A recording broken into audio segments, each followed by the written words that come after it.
What is up, everybody? It's your boy once again. Today we are going to paint a little bit of Land Raider, Venerable Land Raider, actually. I did quite a progress on it throughout yesterday's stream. We had a stream, the night one, the usual one. That we are talking about the news, what's going on in the Warhammer world. Also, my brother was actually a very interesting topic. He unboxed, however you call it, the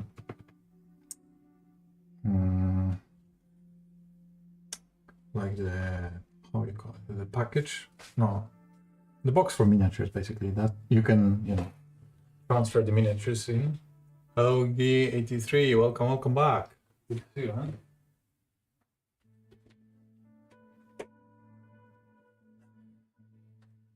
So, we were talking about that and many other things. If you want to check this out, if you speak Polish, then you can. If not, I don't think there are any subtitles available, so sorry about that. But it's a new day. We can focus on new challenges.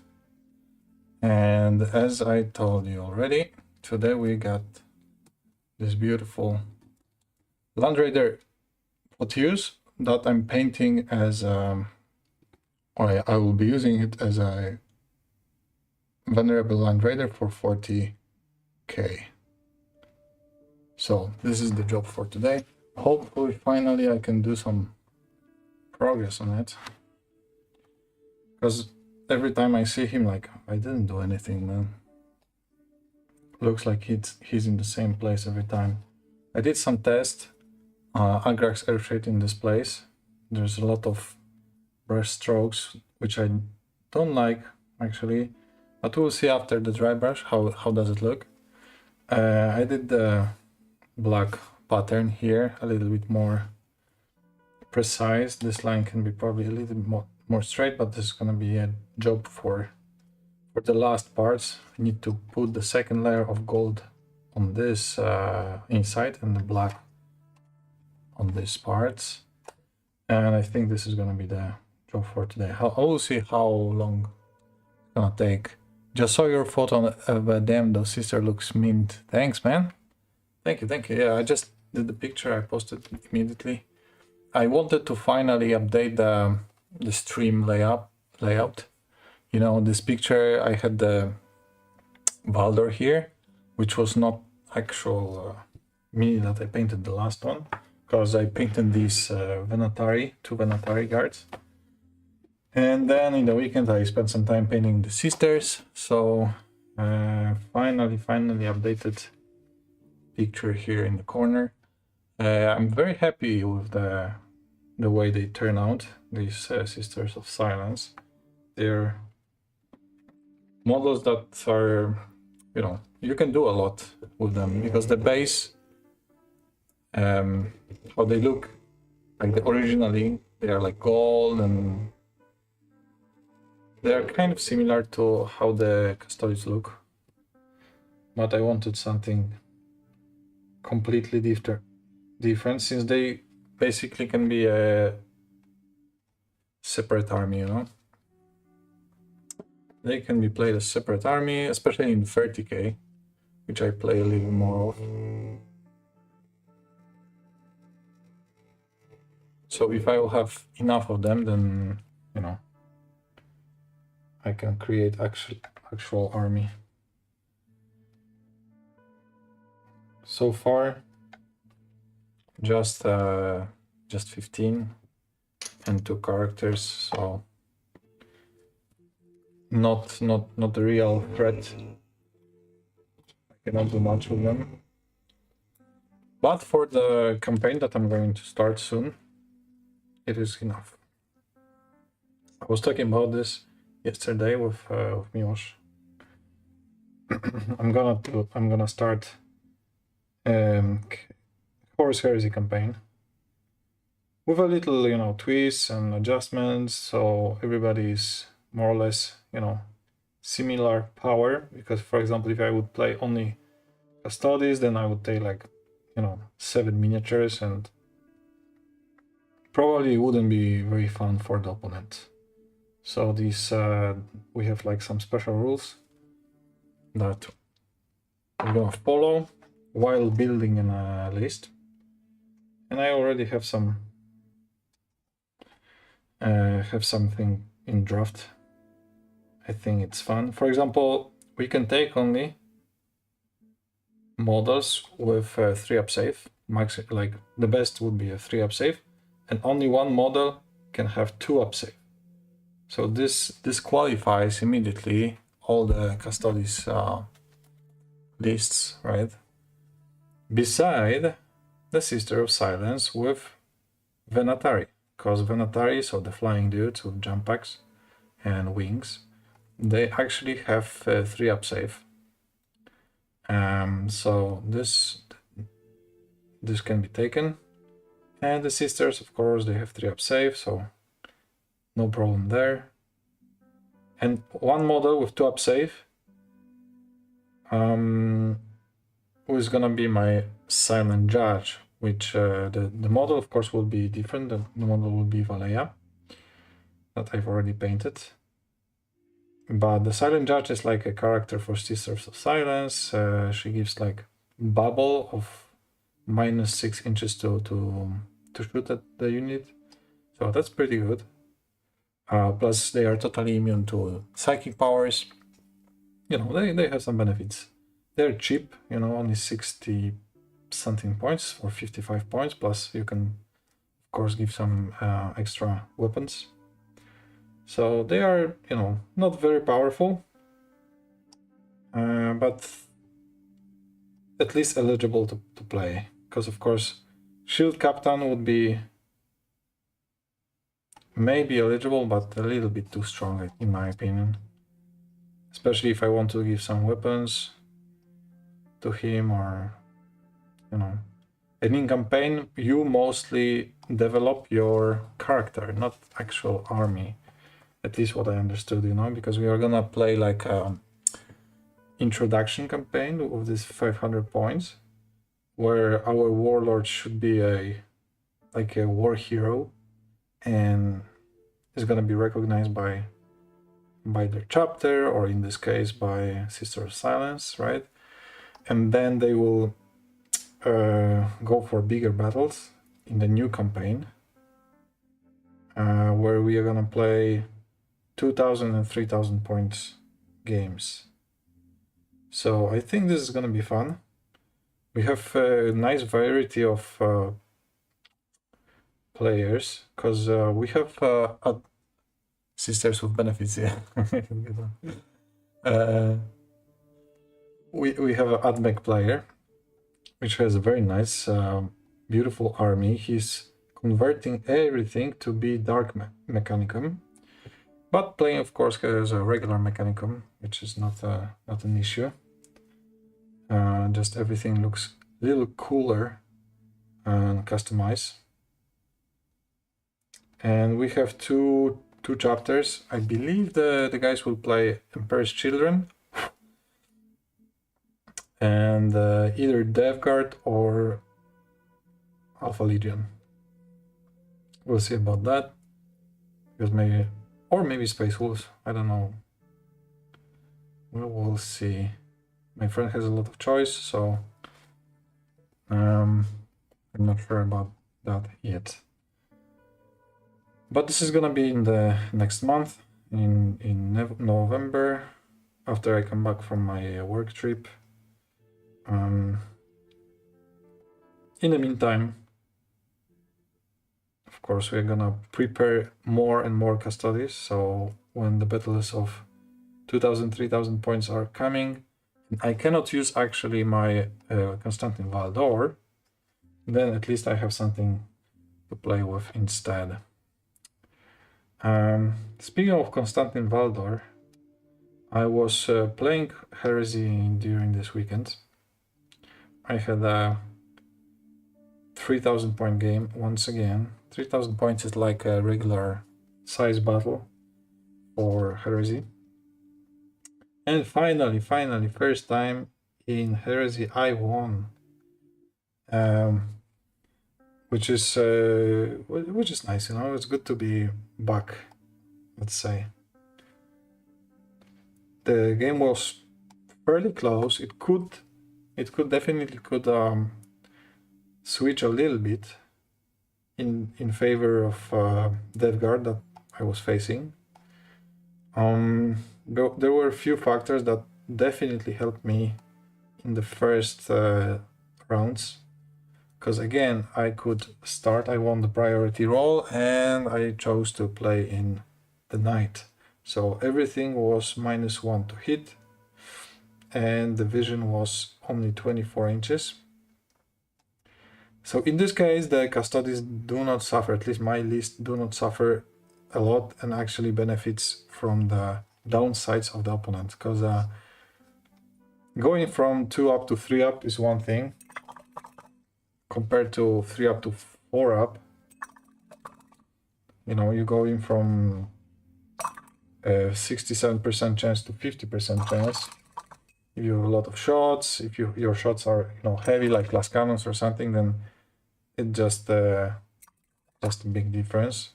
Going from 2 up to 3 up, not that hurtful, especially when I'm not a typical shooting army. Custodies in general, they are not like very shooty.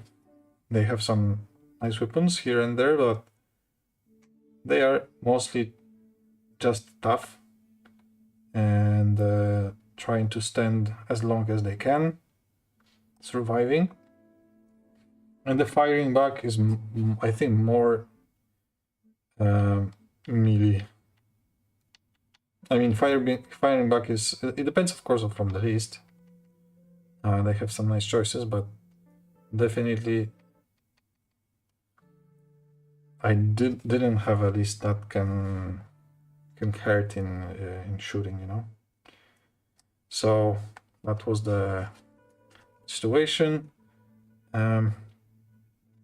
And what happened, this night fight helped me enough to bring my 3 dreadnoughts.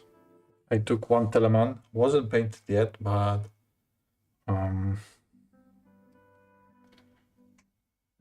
was close. I mean, it's primed, so it's not so bad. My Telemann and Achilles and Galatos dreadnoughts. I could bring them a little closer without losing too many wounds, and they of course start smashing. And when they reach like Terminators, the Fruit Terminators and other stuff, basically in second round I managed to charge with my Galatus dreadnought. The, what was it called? This big tank, very big tank. Damn, I thought I remember it. I even have some pictures, and basically after charge he destroyed it in one go. That was quite surprising. And then that I'm jealous you can play. I would love to learn how to play and have some friends near to do stuff on the weekend. I mean, yeah, learning how to play, of course, requires minis, you know. But this you have. So normally nothing should stop you, right? My story of finding the people here to play is also not immediate, you know. I didn't know there are people playing Warhammer where I am now. And one time I was just browsing Facebook or something, and I found a group on Facebook called, you know, name of the city and Warhammer. I messaged the guy. The guy said, yeah, we have WhatsApp group. Just come join. And from that time, I start to, you know, meet new people, meet new friends, and just, you know, start hanging out and playing. So Normally this work in progress, mine is on the way. Mini's on the way, yeah. Definitely you have to go out of your comfort zone. Because meeting new people at a certain age is probably a little strange if you have like already set your friends group and you know you're hanging out on the weekends or whatever. And this is a specifically one for hello brother Jagger, welcome back. But definitely the people who are playing minis are very welcome and usually open for the newcomers. I don't think you will have problem to find someone to teach you how to play as well. Because in the end, it benefits everybody. You know, the group of people that are gonna play will have more variety, you know, of players to play with. So this is like all-around benefit if the new guy is coming to play. I'm extrovert, so no problem meeting people. Hello, Jagger. Yeah. Okay, so you're totally different than me. You see, I'm very introverted. Definitely meeting new people are not coming easily for me. I'm a pretty awkward person in person, let's say. So that was a big step for me, but maybe for you it's gonna be easy. I guess your biggest concern is how far are people to play. But no, usually I'm driving like 20-25 minutes to my friend's house to play. Also, I can host if someone wants to play at my place. I created or I bought a table that is big enough to play big games, big enough to have like 2 smaller Necromunda games, or so this is another option. You can always invite people to your crib.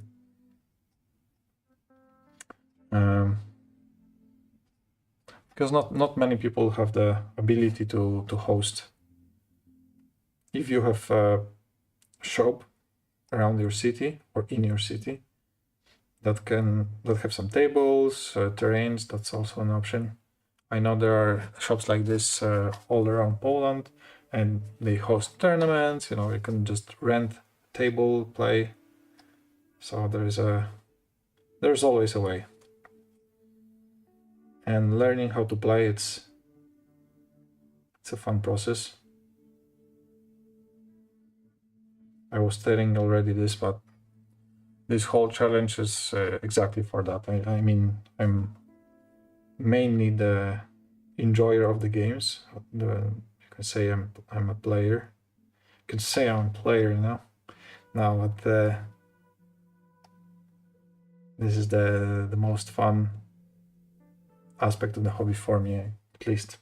Meeting people, hanging around, hanging out with friends, plus winning, playing, finding the ways to strategically beat my opponents.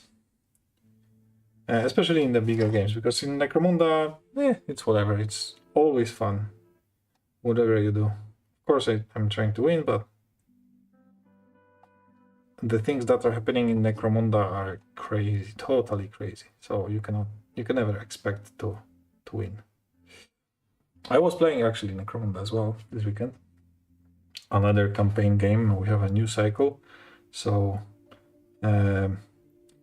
we meet with 5 friends. 2 of them were playing 1v1, and we played 3 for all. 3 guys, everybody against each other, and we play Ash Waste. So it was fun and open world. Not much going on with the weather this time,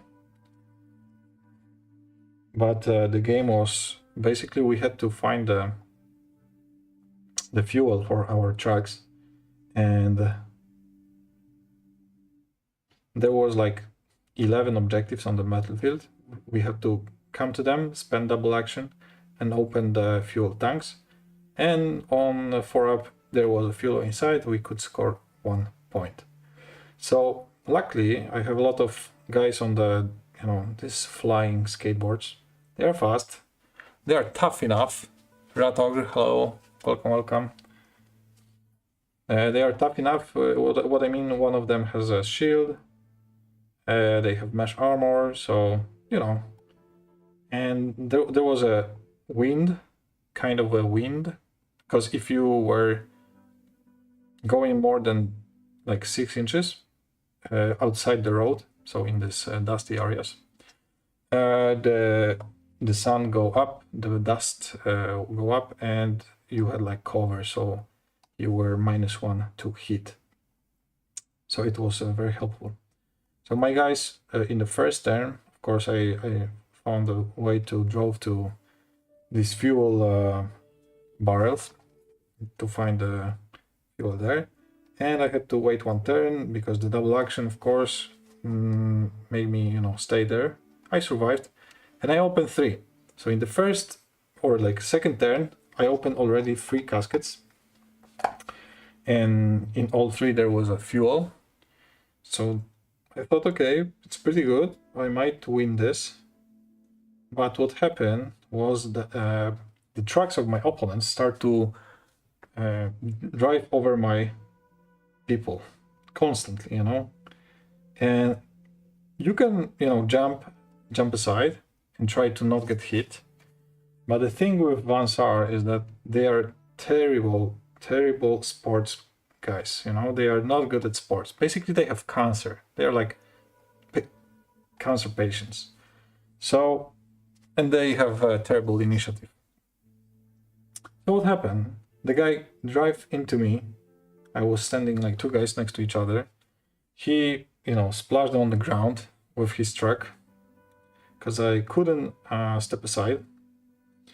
And in his second movement, he splashed yet another guy. So I lost basically 3 guys in 1 activation of my opponent. They got serious injuries. So they didn't die immediately, but they were laying on the ground and doing nothing. So this was one thing. Then I get some shots in the face from like stabbers and bolters from Palanites that were one of the gangs that I was playing against. The 2 other gangs, by the way, was Palanite Enforcers and Gensteer cult. So very, very fun to play gangs as well. One is a little bit more tough than the other, but the other has some tricks and it's fun to play as well. You can have a lot of guys. They can have like 3 arms and a lot of weapons and strong weapons as well. So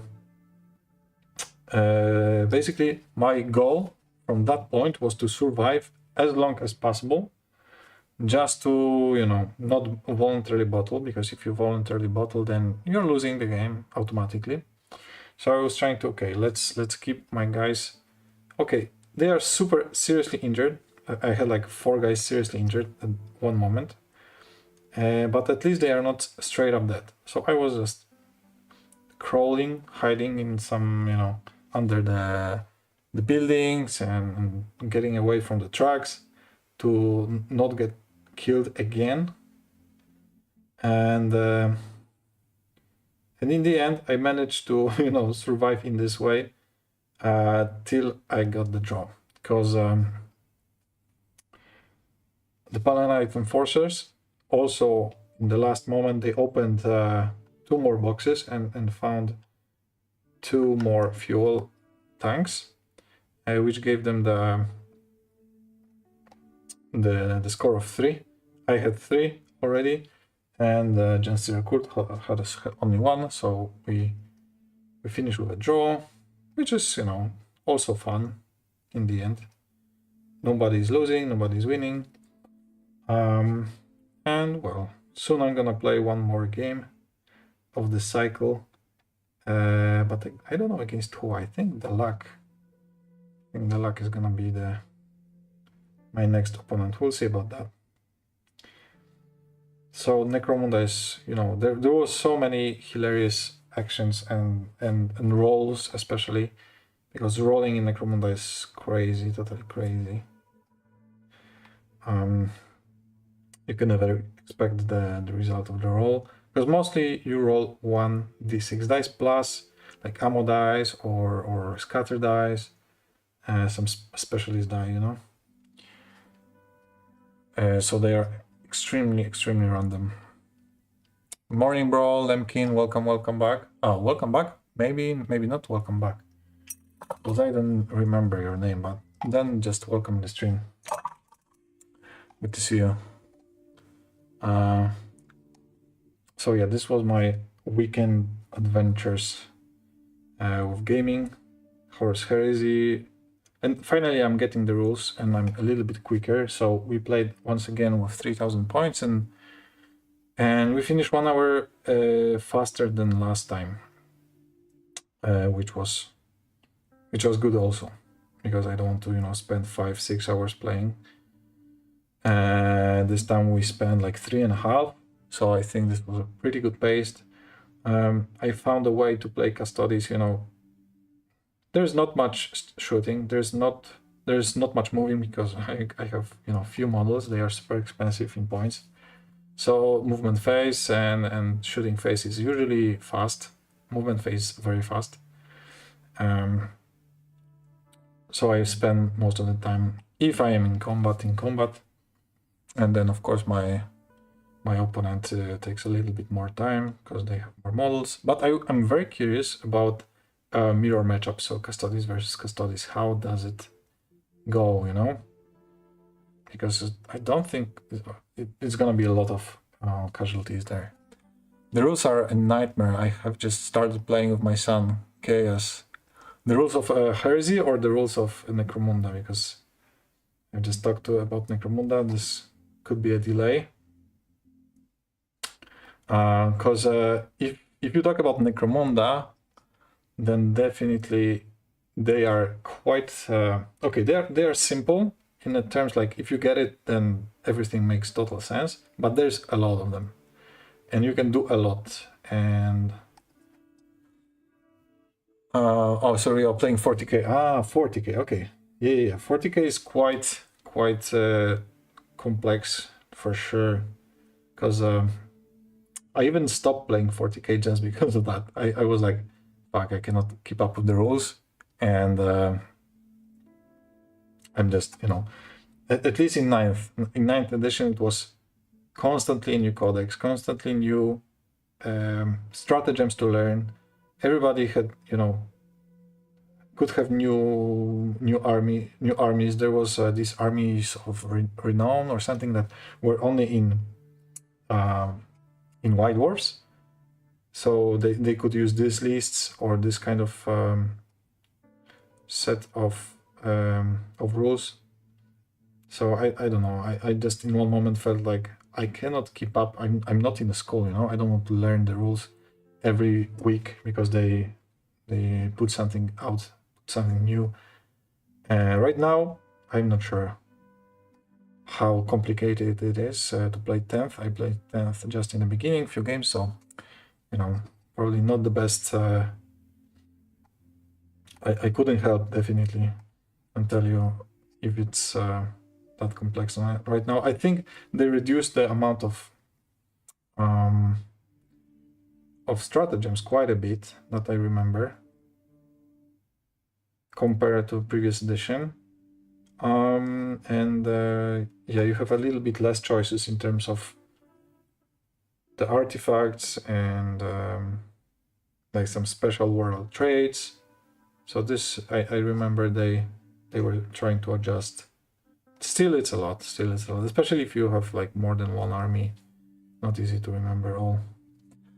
What brushes are you using? This one is no name. Basically, I don't even remember how I got it, honestly. It was like 10 years probably. Just my old brush. I'm using it for metallic, painting metallic things that are not very precise. like this, you know. But I'm using different brushes as well. I'm using sometimes Winsor & Newton Series 7. This is for more fine work, some details, all that stuff. They're very nice brushes. They are hanging around long time already with me. But I'm using also recently this Liberger. I don't know how to pronounce this, but you know, it says Liberger. And these are synthetic brushes, so quality is not same like, you know, natural sable. But I don't think they are very expensive too. But they have nice handle here. Nice tip, you know. They will last for a little bit. Probably I start using them in the beginning of the series of this 1000 T0 unpainted minis, and now two of them are, you know, questionable tip. I will definitely not paint the details with them, but I still have like quite a lot of them. I just bought a Windsor. It was 30 pounds, 30 quid. 30 quid made. Yeah, it's tough. The Windsor is very expensive. That's true. I was fortunate to buy them quite a long time ago, so they were like 10 quid for one. But right now I know they like to price themselves quite high. Honestly, I like to buy sometimes very cheap and trash brushes used for painting the nails. They're of course synthetic brushes. They are not natural sable, so the quality you cannot expect good quality. But if I pay like I don't know, two pounds for 10 brushes, and you know, in one painting session it works, in the next painting session it works, and then the third one is like the tip is struggling already. Okay, let me take a new one. And the old one always you can use for less precise work or metallics, this kind of stuff. So I honestly, you know, my wife was doing some shopping, and I saw, oh, because she paints her own nails, so I was like, oh damn, these nails are very nice. Like I could use them. I could use them definitely. And she said, okay, let's try. And I've tried it, and I can show you right now. I have a few of them here. You know, like these brushes. Probably, wait, let me focus here. You know, there's no tip anymore, right? It's clear. In the beginning there was, so I managed to paint some details with them. Right now they are mostly or for, you know, mixing the paint or painting not precise places. So, but I feel you definitely. The natural sable is quite expensive. For some people it's worth it, you know, because if you take care of the brush, I believe it lasts quite a long time. For example, you can use and I'm using sometimes the soap to prolong the brush. Probably it's hard to get the same tip like in the beginning, but right, I have this one, this soap brush cleaner and preserver. Works fine, you know. I'm not really a chemist or anything that can tell you, oh, this is the best one or whatever. I just used this one because I got it as a present from my brother. He saw my brushes and he said, no, you have to start to take care of them properly. And usually once a week, once 2 weeks, depends how much I paint during the week. I take like a session and just clean everything that I've used. And then it is very nice for the next week, because the sable after cleaning is very soft, flowy, There is no like paint stains on it or anything like that. So something worth to keep in mind. And you spend this £30 and you can just use it a little longer. If you are using, for example, or you are painting a lot of details or freehands, I believe it's better to have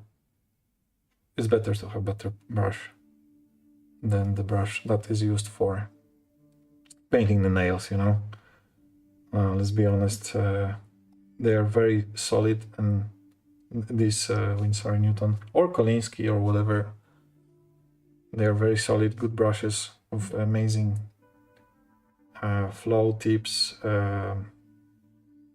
So if you're a professional painter, even if you are if you want to enjoy a little more the hobby in painting, then I believe these brushes are the way to go. But if you're on the budget, then you can find something to replace it with. It's not an issue too. I don't think many people will judge you that you're not buying the originals. I know some studios, they sell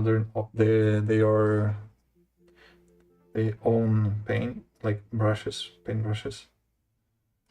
Like in Poland, there's a studio, Den of Imagination in Toruń, and they have some agreement with Kolinsky or something. I don't know exactly how do they work, but they're having their own brushes with very good quality. I heard good opinions about these brushes, and they're a little cheaper, than the Winsor & Newton. And for example, they are used by professional painters in the painting studio, so I guess they should be, good enough for professionals.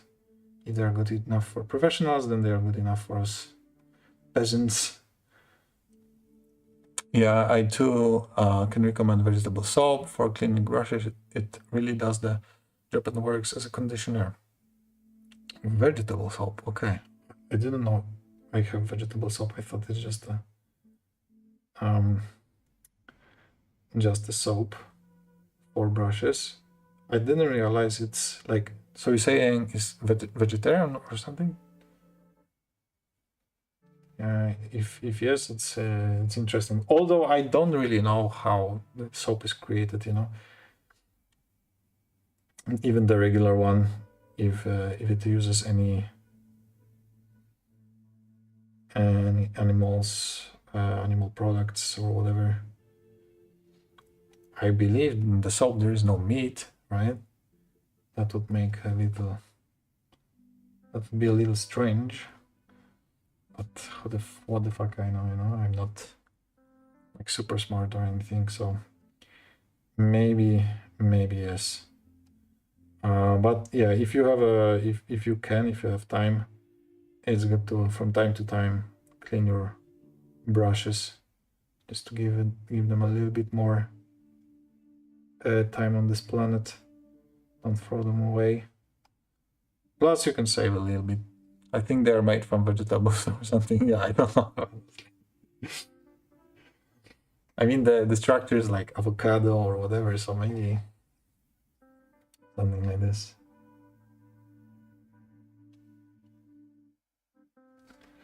But yeah.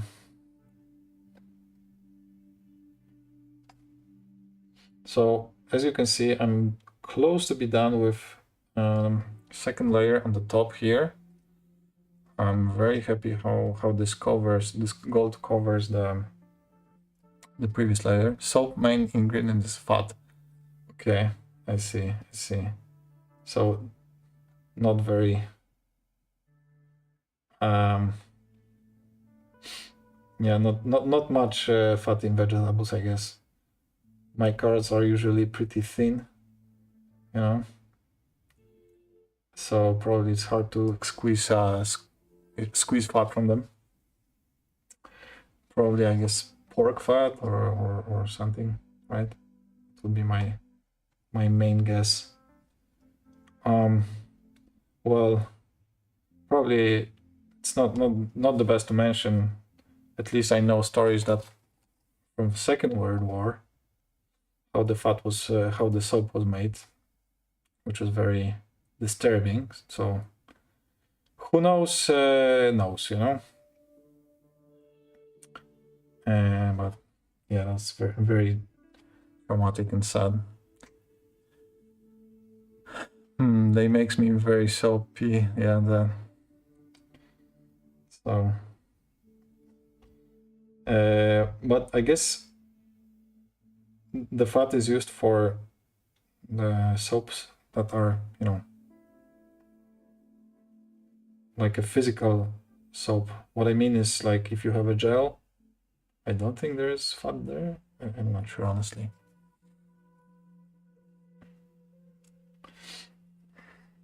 Man, it's whatever, man. So vegetable soap, according to Brother Jagger, is the way to clean your brush. So guys, I wanted to talk to you about something that we touched on yesterday's stream with my brother. But since this one is in English, so let's talk about that. We were watching and, you know, looking at the Golden Demon entries and winners. Actually, only winners. We just, you know, go one by one through gold place and silver and bronze, brown place. Sorry about that. Stupid. And what do you think, guys, about the winners of the competitions? And if you have any, you know, anything like you saw, for example, some art, some paint jobs that you think they should be in the top 3 and they were not. Because honestly, the level I think was super high, especially the top 2 places usually. And then the 3rd place was amazing as well. But most of the time I would agree with the judges that,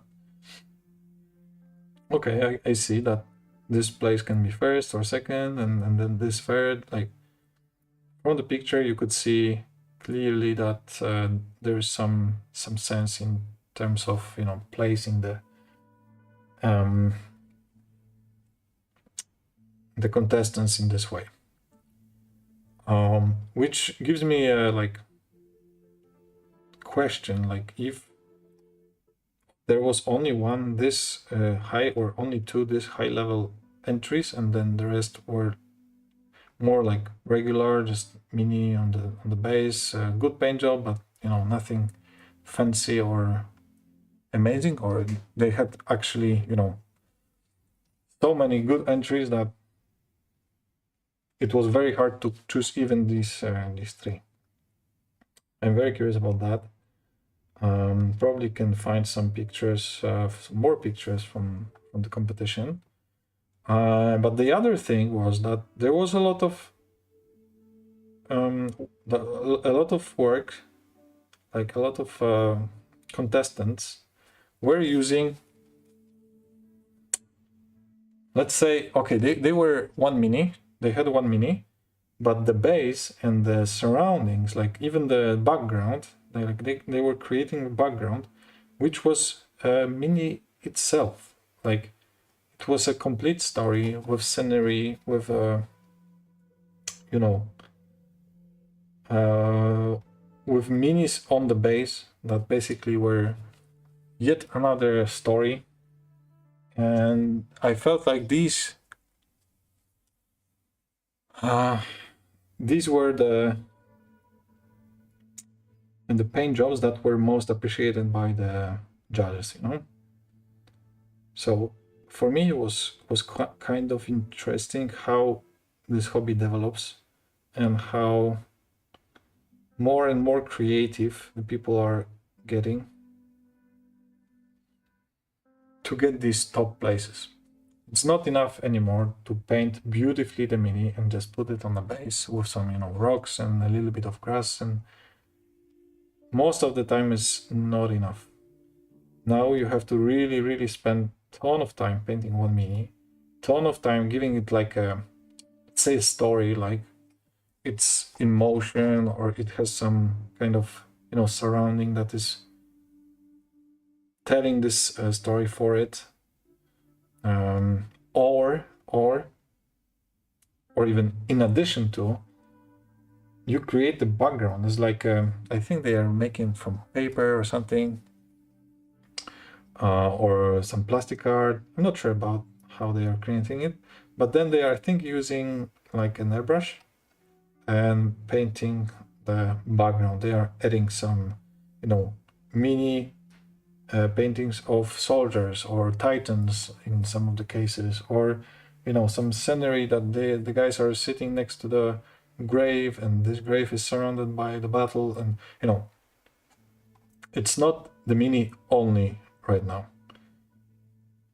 There's so much more into this art pieces that really it's mind-blowing. Like you said, people have so much talent, mind-blowing. Yeah, you can Google it. I'm using Skoda vegetable soap to answer about golden demons. They did very good. I'm proud about Polish entries.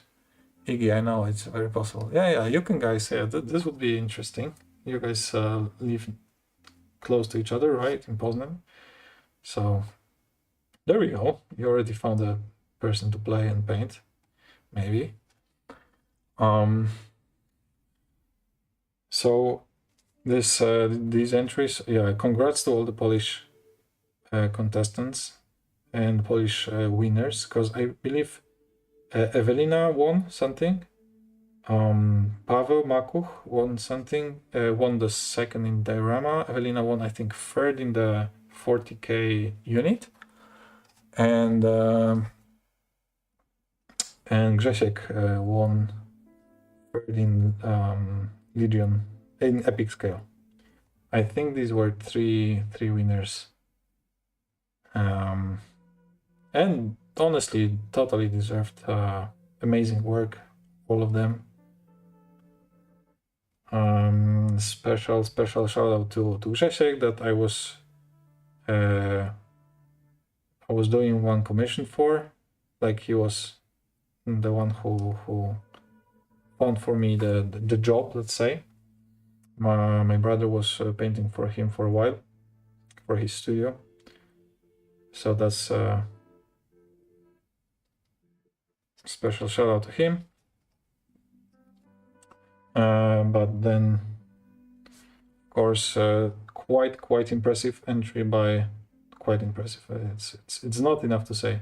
It's amazing entry by Paweł Makuch. Makuch. Did I say it correctly? I hope so. I think his profile is Monster Toys, not Monstrous, I think. So he put some more detailed photos there of his diorama, and it's so much work, man. My brother told me yesterday he was working on this project like 3 years. I was like, damn, so much time, you know, spent on this amazing art piece, because this is like a battle between Khorne and Ultramarines. If you didn't see it, you have to see it. You have to check this out, because incredible job. Totally stunning.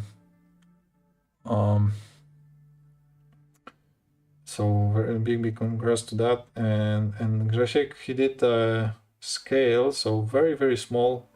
I believe it was Leviathan Dreadnought. Very beautiful, like tiny guy.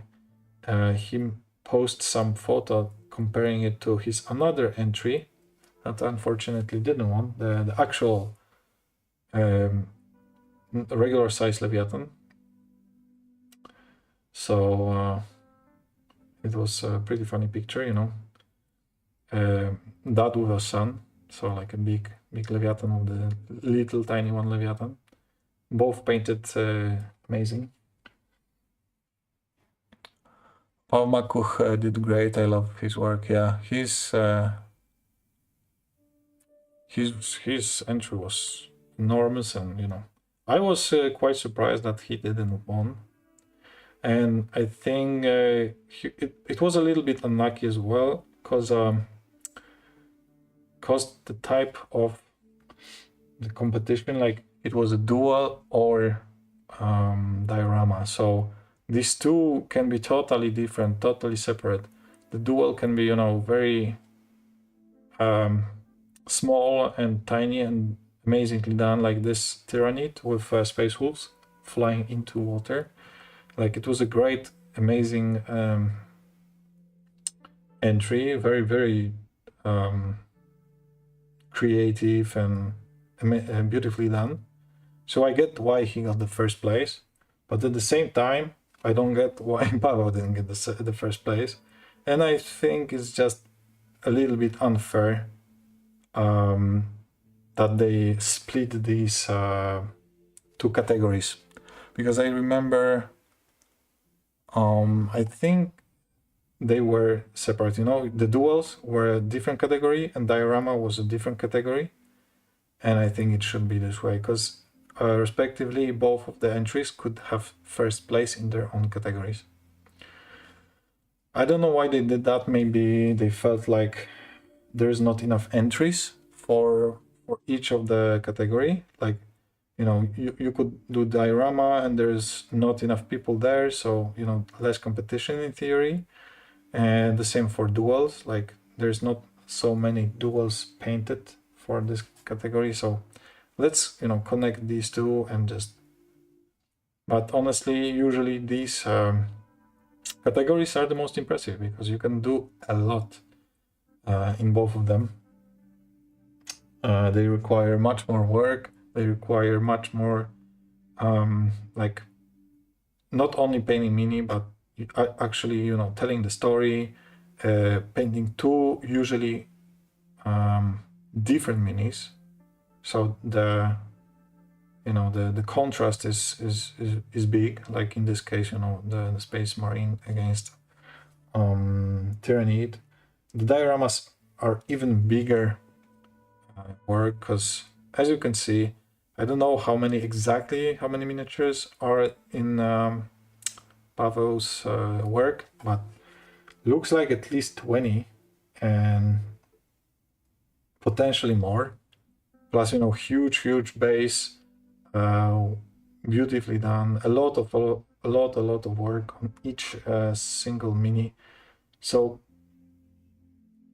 as I just said, 3 years of work. I don't think it's it was just unlucky. I think these categories were not separated. So this is just my take. I think some people would agree. I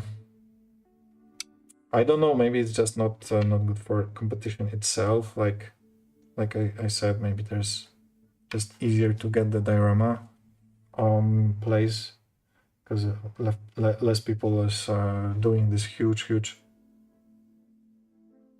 artworks. But I don't know.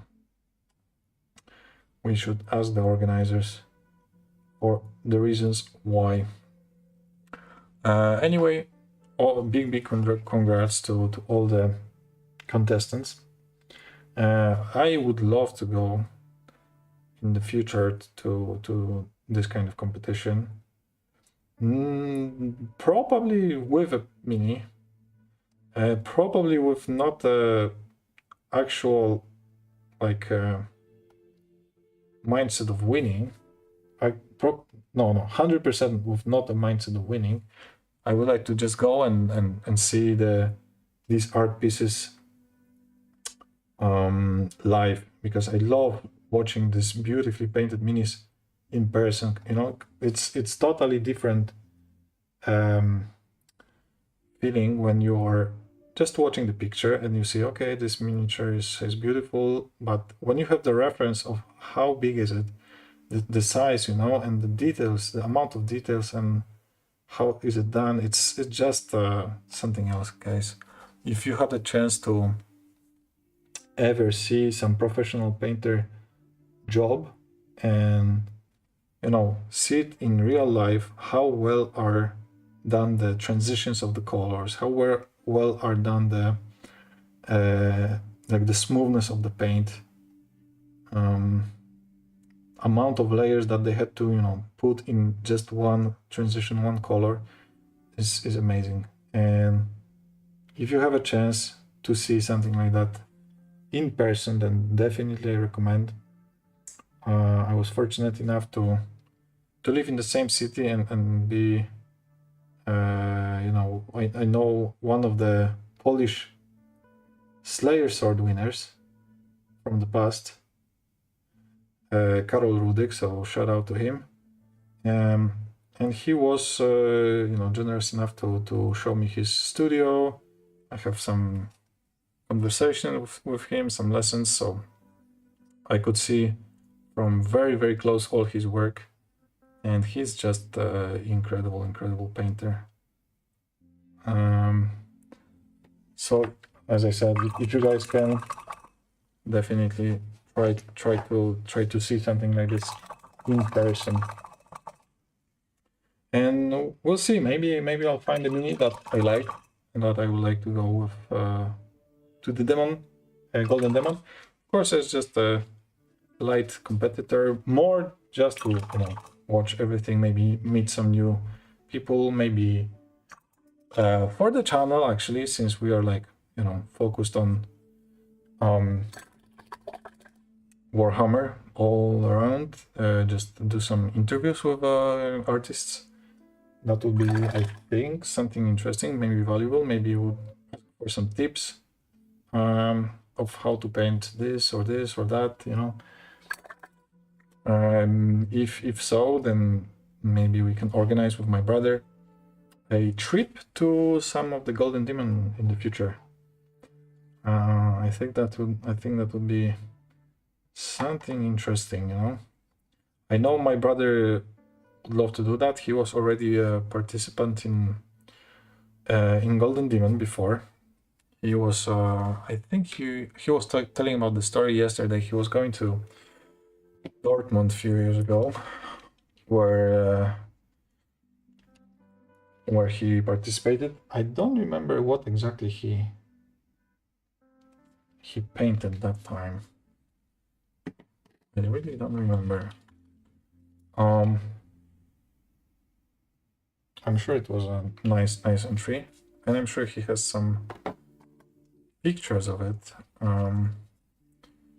The only one time I was participating in painting competition, but it was a Polish one.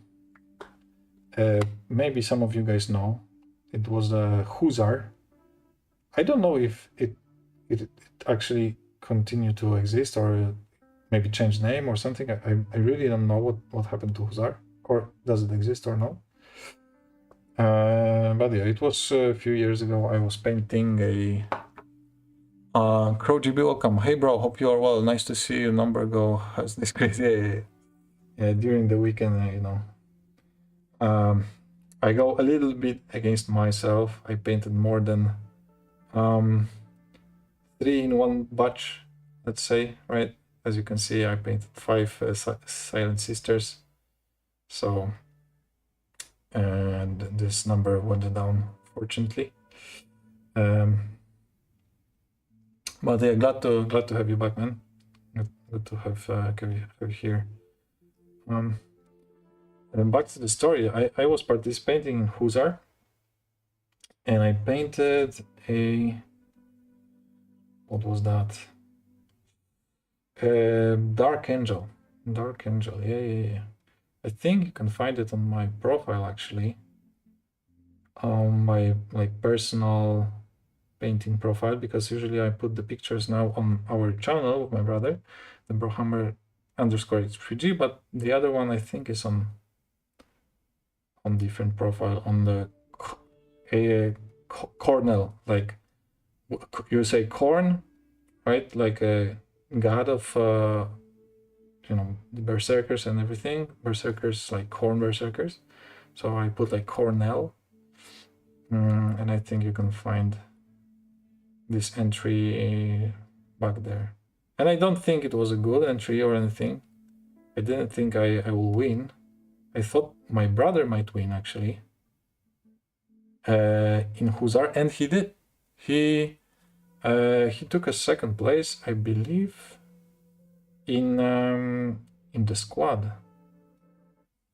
You know, so this was quite good. I was very happy for him.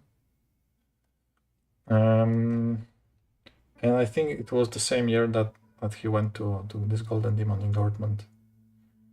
So yeah, I mean, going to the competition and winning, especially something, then this is the really, really nice, and you feel like appreciation for your work and the amount of time you spend and everything. I can even try to find this these you know, entries of me and my brother. Maybe for the next stream I will ask him if he has some pictures. I think the difference between his art, his entry, and my entry was quite big. Of course, I participated in a single mini, so you know, different category. But they post my my work on Facebook, on their page, you know. So it was fun to see it between entries of other artists. I was quite proud that I'm there, you know. It was fun. So yeah, I'm looking forward to someday maybe go to Golden Demon, and with my brother maybe we can do like some simple entry and just spend time there together, enjoy looking at these beautiful painted minis. That would be something interesting. I would like to also one day participate in the actual like ITC tournament, you know, for 40k tournament, one of the big ones, because I think it could be fun. I used to have a lot of fun playing 40k, so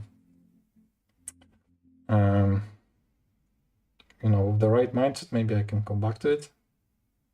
I'm feeling again this this happiness that I used to have right now playing Heresy, because Heresy is basically like kind of 40k or old 40k, but in general it's just a big system where you are playing bigger armies, become more models, you are throwing a lot of dice, so the idea is the same.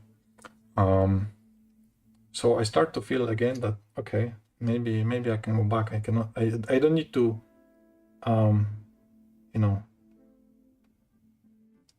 restrain myself just to play skirmish games or smaller games. Like I was playing Necromunda all the time, or I was playing Song of Ice and Fire, which is also like a little bit smaller game. Or even the recently Spearhead, right? The Spearhead is also like a small, more skirmish game. Maybe not skirmish exactly, but you know, much smaller size than the regular 40k or Age of Sigmar or Heresy, etc. So it's a good feeling, you know, just to be back in this bigger boards. So maybe one day I will try and play this this tournament. My group here for 40k, it's quite competitive.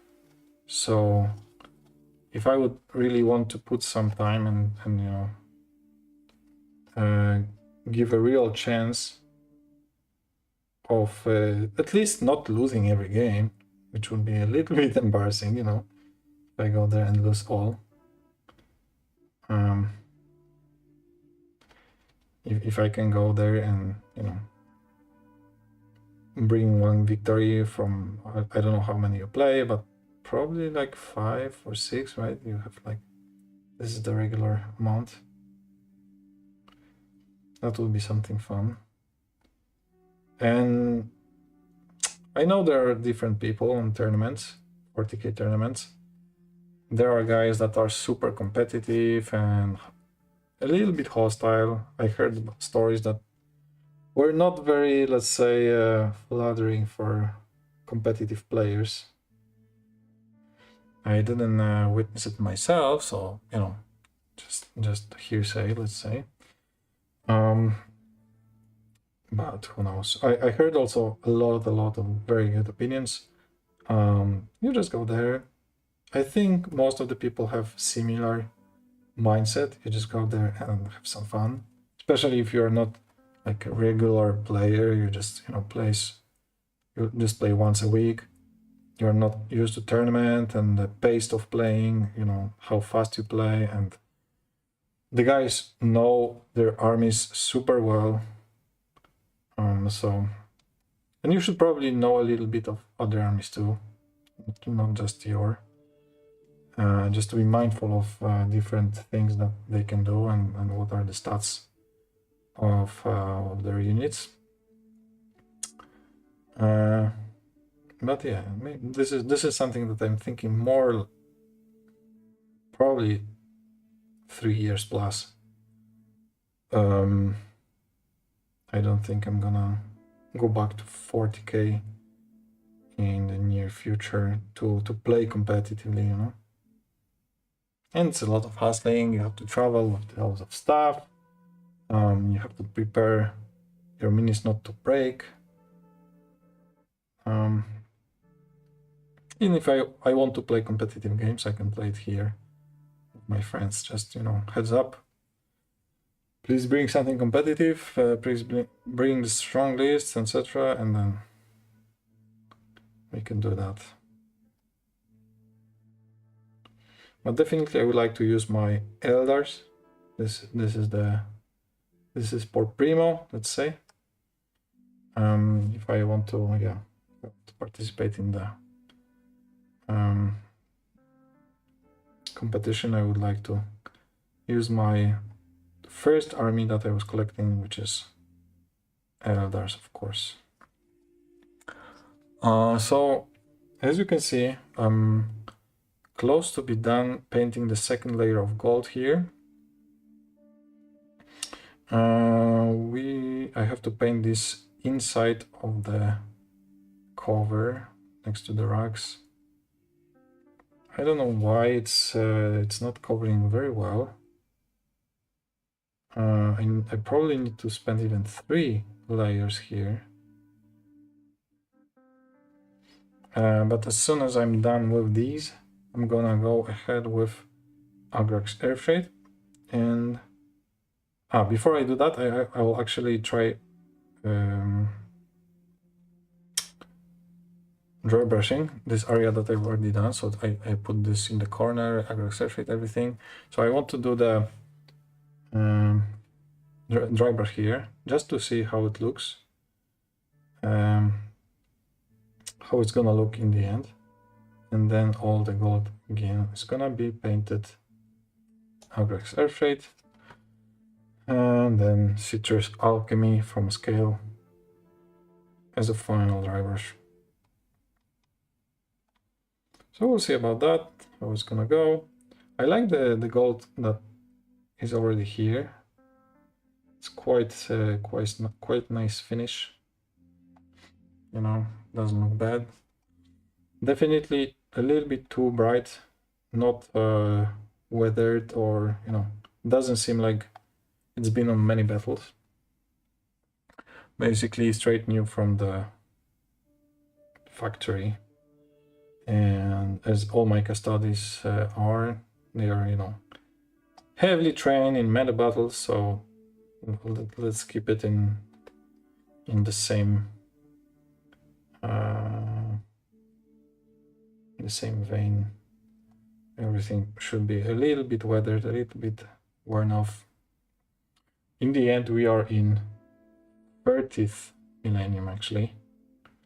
So fighting a lot with demons, with marines that have actually great weaponry.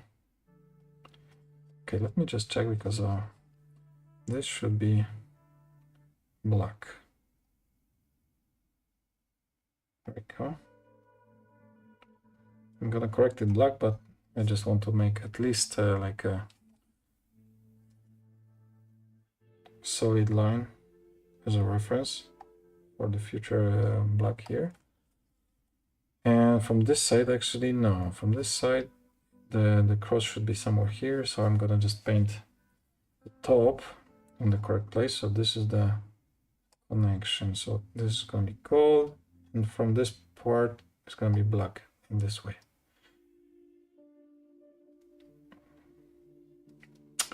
Damn, I have to say this project is quite time consuming. I was talking about this with my brother yesterday. He has, you know, more experience with this stuff. He was painting vehicles and especially Imperial ones. I remember he was painting some Astra Militarum tanks. He was painting some Marines, some Dreadnoughts. So definitely good experience, and he knows how to do that. And I do not know. And, you know, these mistakes I did in the beginning, if you were there, you know, cost me quite a lot of time that I'm, you know, paying for it now with more time spent. But this is just a learning process. And he said, no, the painting vehicles are actually like this. You have to spend a lot of time. There is a lot of like a space to cover, right? Because they have much more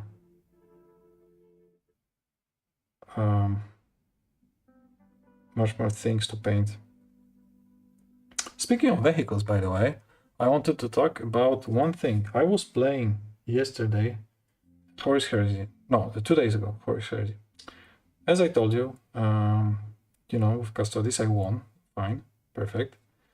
But interestingly enough, my opponent decided to take the knight. I even have some pictures I'll put on our Discord if you want to check them out. It's gonna be there. I'll put it in Horus Heresy because I believe we have this Horus Heresy channel, so it's gonna be at least thematic. But I was first time playing in Heresy against the knight, and man, it was super funny because I was super afraid. He had the knight with sword and like huge gun that was shooting like 16 shots with rerolls and everything. The gun, the sword basically make him like, if you are in touch, in base-to-base touch with this guy, you auto hit and kill your opponent. Like if you want him, you just basically kill him. Okay, you can use the invulnerable save, but the ability is that, you know, you just go last, and everybody who is touching his base dies. So quite good. And yeah, what happened was I landed with my Venatari Deep Strike, like in his backline. My idea was to destroy his Dreadnought in the first place, because his Dreadnought was causing me a lot of damage, killing my Terminators, Aquilon Terminators, wounding my Constantin Valdor. And he had very good weapon over this Dreadnought. I'm not sure what was the weapon, but it was like blast, and if it's more than 42 inches, I think, away, it has like strength 12, AP 1, so instant death, and all that stuff was happening to me. Not great. So I decided, okay, let's go with Venatari and land in the backline and try to at least, if I cannot kill him immediately with the shooting, I will charge him and I will, you know, keep him in combat because he doesn't have any combat weapons, and I should be, you know, I should reduce this threat. What happened was hilarious, guys. I managed to land outside of the board, because when you land in 30k, you have to throw a direction dice. It's scatter dice. I don't think it exists anymore in 40k. It's something from older editions. If you guys know, it's just it's a dice with different arrows on it, and two of the faces of the dice have like a center, you know, center mark or something like that, that will say that you are actually landing in the correct place you want. So what I did, I placed my miniature, I placed my Venatari where I want to land. This dreadnought was in the corner, so it was a very dangerous place. It was like, I believe more than 50% I would land outside of the board. So of course it happened. I rolled the scatter dice, and I rolled like, I think like 10 inches, and with the arrow pointing outside of the board. So fortunately in 30k, if you land outside of the board, you are not straight away dead like it used to be. Like if you scatter outside, finish, you are completely gone. I switched on YouTube, better sound on phone here. Ah, I see. Maybe, I don't know, maybe my mic is not, you know, picking up. Well, probably I should work a little bit on my sound, you know. In the future, maybe I can buy a better microphone. You listen to your story and it can get crazy in those games. Yeah. I mean, so what happened, of course, fortunately they do not die when you land outside of the board, but your opponent has a chance to relocate them 18 inches from the place they wanted to land on. So of course he put them in like 1 inch away from the knight, with the idea, of course, that he's gonna next turn kill it and charge it and everything. Plus, when you land in 30k, your opponent can do a reaction and just shoot you. He can choose one unit and shoot with the unit, and if he has units that have special ability, like an intercept or something, usually tactical marines, he can just shoot with them as well. So he places my unit as close as possible to the place where he has, you know, all the targets, all the range and everything pointing at my Venatari. He shot like 26 marines into him, plus I think Dreadnought or another like Devastator squad, something heavy. I'm not sure exactly what was that right now. Anyway, they survived everything, losing just one single wound. So my 5 Venatari survived this huge amount of shots, losing only 1 wound. And he said, okay, fuck, well, no problem. Next round, because it was still my round. Next round, I'm gonna charge it with the knight. I said, okay, let's see. So what I did in my turn, when they landed in the place that he wanted, I just shoot at his marines and wound them pretty heavily. You know, I think he lost like 5 or something like that, 5 of the marines from the tactical squad. And then in the same turn I charged. I managed to charge, and I won the combat, and he didn't pass the leadership, so I basically kill every single marine from that unit, plus the apothecary that was included in that unit. So okay, already pretty good, you know, outcome of the deep strike, killing his full line unit that is scoring. But what happened next was even more ridiculous. So in his turn, he charged me with his knight. And I was like, well, I'm dead, I'm fucked. The knight is too strong. He has like, 6 hull points. If he's in touch base to base, he basically kill immediately if he wants. So I was like, okay, goodbye, Venatari. You did well. You almost pay off your points, no problem. But what happened was, he charged me. I said, okay, I will use Melta Bombs, and he was like, fuck, that's so bad. Because what happens, if I use Melta Bombs, I have initiative 1. And I attack last, which means I do not need to pile into him and be base-to-base contact with him. And he was counting, like, if I attack with my regular attacks, I'm gonna in base-to-base, and when he's gonna do his, stomping and killing everyone just by touching, then, he will kill everyone, and he'll be in range of everyone. But what happened was, he was in base-to-base only with 3 guys. He rolled from 3 on 2 up wounds, 2 wounds, he rolled 1-1. And my only chance to survive with, because I had 5, so he wounded 2 guys, my only chance to survive with these guys were to roll 2 6s, because I have 6 up, 6 up, invulnerable save. And of course, my luck, I was very lucky, I rolled double 6 against his stomping.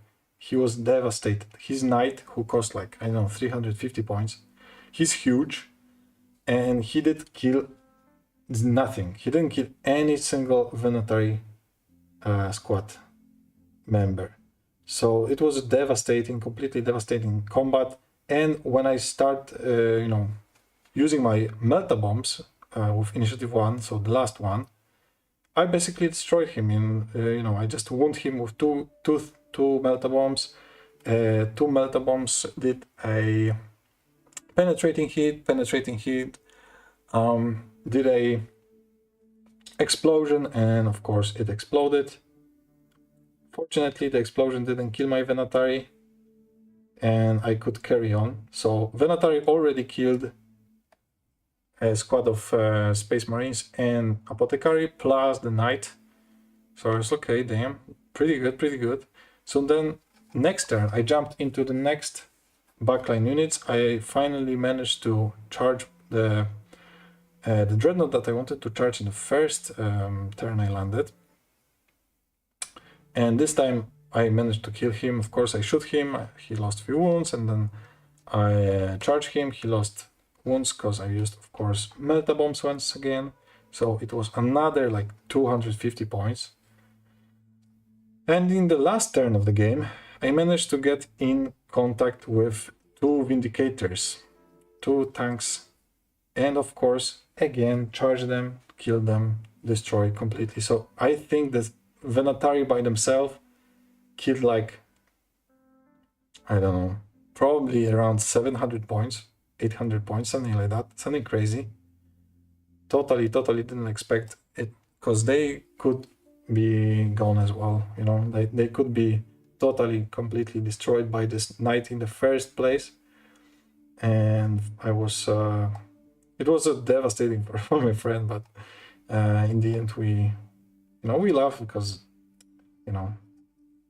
it happens sometimes, you think you are in such a good advantage, but sometimes the rolls of dice are very unpredictable. Everything will happen. And I think it will happen actually here. So that's that was the like highlight of the game. From this Horus Heresy, it was very funny. Not for my friend, but he's fine. He like, I think he played enough Heresy against Custodes as well. Like, he understands that this can happen. This game is very swingy, but in a good way. This game is super swingy, but you can always swing back, if you know what I mean. Like, Something terrible might happen, but the next next turn, next place, next thing you do, maybe it will favor you, and you swing back, and you know, you just from one side to other, it can go the either way, and you are basically all the time in game, because the scoring is very like small scoring. You can score 1 or 2 points in the end of the game. Usually, if you control the objective, or maybe you control like nothing and you lost your all line units, so you cannot even score the objective, and you are just relying on killing stuff. So in the end, I won 2-0, which is, you know, not very impressive, but this is how the score works in Heresy, and I think it's actually quite good, and it gives this opportunity both players to play till the end, because everything can happen, and you know, all these small details matter. You know, killing the troops, killing the Primarch, killing the Warlord. So yeah, and depends of course depends the mission. Different missions have different objectives. Some of them you can score during the game, some of them in the end of the game. So if you will not survive until the end, and of course it's hard to score. Oh, I see that you guys are getting, you know, to know each other in real life, which is fine, which is very nice. I'm happy that I'm the connector, you know. I hope you'll have a great time playing or painting together. So shout out to you guys. It's quite random that this happens. But that's good. Happy for you. And you will finally learn, you know, how to play, maybe, if you both you want to explore some playing. Soon I'm gonna, what's the time? Okay, I have 15 minutes more or less. I need to finish around 1 o'clock in my time zone, which is in 15 minutes exactly, because I have to do some work from home. But also I'm close to be done with painting gold in all the places I want gold. Let's see if I'm gonna manage to paint Agrax Air Freight in all these places.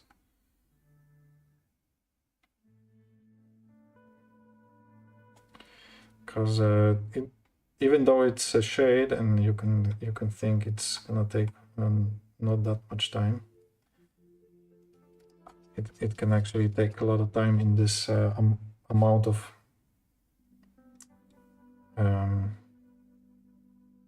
armor that I have to paint. And I should probably do it step by step, not everything at once. You know, wait for one thing to dry and then go the next, and so on. But let's see.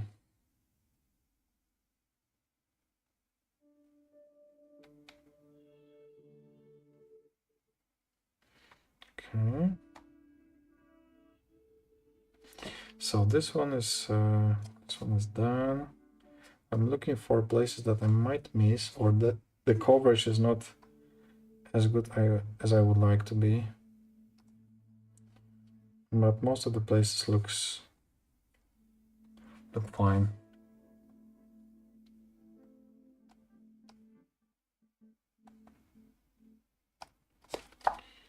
Yeah, okay, I just found a place that I didn't touch at all, probably, which is this cover of the searchlight.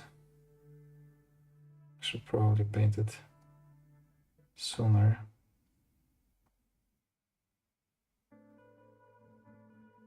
Okay. There we go. I don't think I'm gonna bother painting it Agrax at the moment, because I'm not sure which parts should be gold, should be silver. So I'm gonna hold on to that. Let's see. Here gold looks good. Here gold looks good. All these places are okay. Let's see this inner. Okay, this maybe need a little bit more layers, or like one layer a little bit stronger.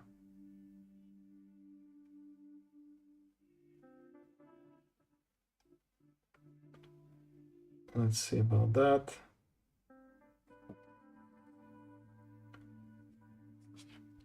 Have you ever spilled the paint? Of course, yes.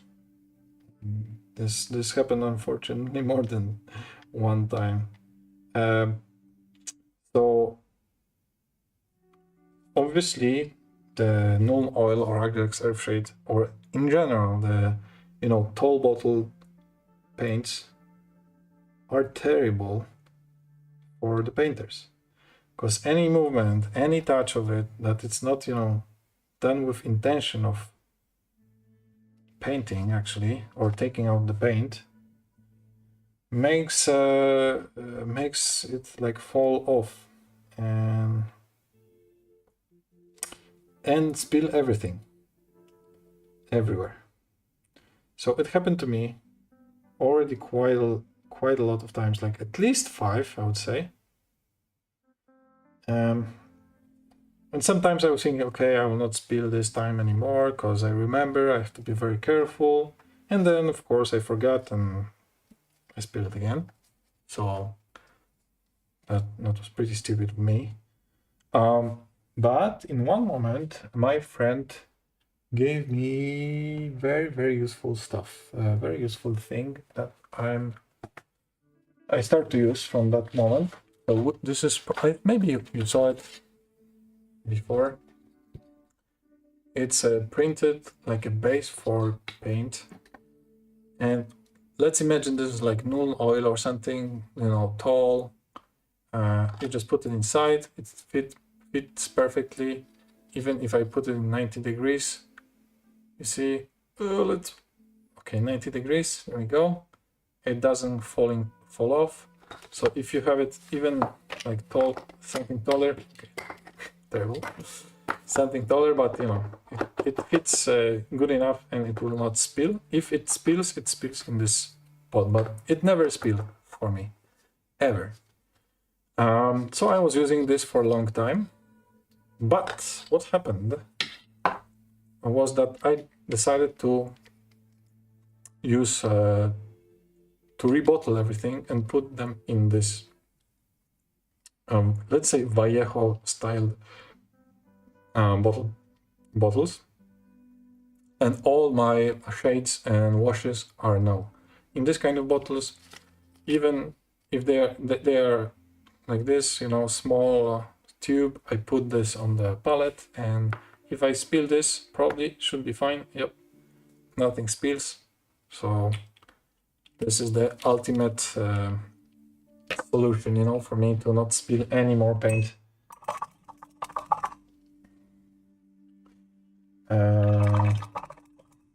Oh dear. Definitely spilled a lot already. Usually what I was trying to do, I was trying to put this back in the can, So if I spill something on the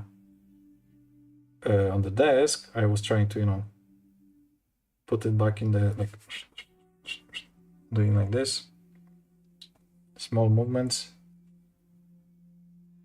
and getting it inside the can, so I don't lose everything, And I think this helped me lose a little bit less paint than I spilled. And if you have these kind of paints, I'm sure many of you do, please be careful. If you can, buy or find or print this kind of holder, don't hesitate and buy. If you can rebottle these kind of paints into, you know, dropper bottles, please do, because it's gonna save so much work, so much cleaning, so much stress, that it's just worth it. I think I spilled only once about 15 years ago. It was some rusty wash. It hurts me to this day. It was such a nice wash, doing good so far. Yeah. I'm totally clumsy, you know. It's I drop my minis all around the floor. They're breaking. I spill paints regularly. I used to spill paints regularly. Finally, I've learned and fixed that problem. I'm definitely not the most, you know, balanced person. Let's say. I don't know how to say it in different way in English. Definitely pretty clumsy. I managed to catch the minis I'm dropping, like, you know, something's going down, and in the last moment before hitting the floor, I managed to catch it. I'm good with that. Not good with, you know, avoiding the breaking it, like, completely. I spilled super glue last week, to be fair. Okay, then there you go. Super glue is it's the worst, man. If you spill super glue, your desk is destroyed. Probably your fingers are in a rough spot. So there are so many things that can go wrong with super glue spilling, that you can you know, spill it on the mini, which will destroy the mini, and, you know, make it with less details, and, you know, just complete disaster. And I spilled, of course, super glue. It happened to me many times. I spilled like super big spill was quite some time ago already, where I just spilled it on the desk, and I didn't know how to clean it, because how I know how to clean super glue. So it just stuck to the surface, and it was just a, you know, small lake in the center of my desk. And it still is, just in a different desk, not this one. But again, these all big mistakes make me want to learn what I can do to not spill it anymore. And again, I have a solution, because I'm using super glue right now only for bases, only for gluing some stuff like rocks or sand or into the base. So if I spill from that, and, you know, not a big deal, I spill it on the black base that I'm gonna paint anyway, and I want the sand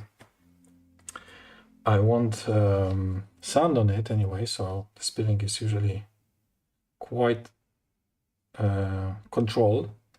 But right now I'm using different super kind of glue, Green Stuff Word instant glue, which cannot spill because it's gel formula. So the consistency is not like watery, like in super glue. The consistency is like, let me focus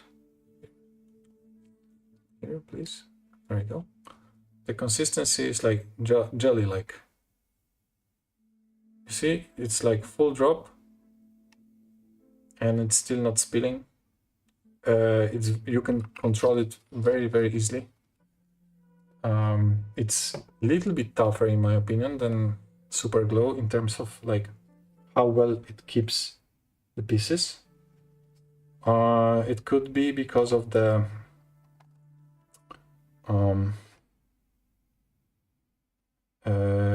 like it can go into the real deep recesses, and it's a little bit slower, just a little bit slower with drying. But if you saw how I glue my minis into the base, and I did it a few times on the stream, then you see it's like maybe super glue holds in place mini in 1, 2, 3 seconds, and this you have like 6 seconds. So